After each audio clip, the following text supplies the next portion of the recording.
Hi, my name is Jason Heller. I'm a financial advisor. I have my doctorate in financial and retirement planning. The rules for accumulating money during our working years leading up to retirement are very different than the rules for distributing money once we're in retirement and living off the money we've saved.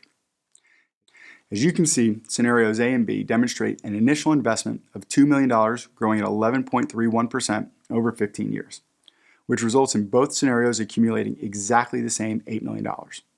While the order of the returns in both scenarios is the mirror opposite, the average rate of return is the same.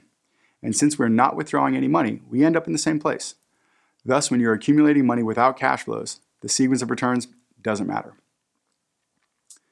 However, the two scenarios perform very differently if we look at the same circumstances while we're distributing money. In scenario A, during the early years, we distribute $200,000 annually and suffer from poor market performance, which decimates the value of your portfolio, and it never recovers.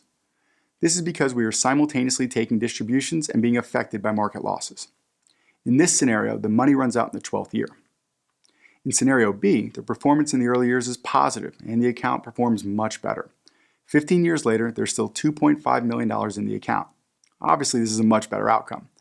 Thus, the sequence of returns during distribution, it means everything. So why is this a challenge? Simply because you don't know how the market will perform in the early years. Fortunately, with the right strategy, you can mitigate this risk. Enter the volatility buffer. A volatility buffer is an asset that can never go down in value due to market risk. When you have a volatility buffer in place, you don't have to take withdrawals from your investment bucket when markets are down. This gives your investment bucket time to recuperate. As you can see in this chart, when the market goes down, you take money from the volatility buffer. So your portfolio is better off because you don't use your investment bucket while it's down in value.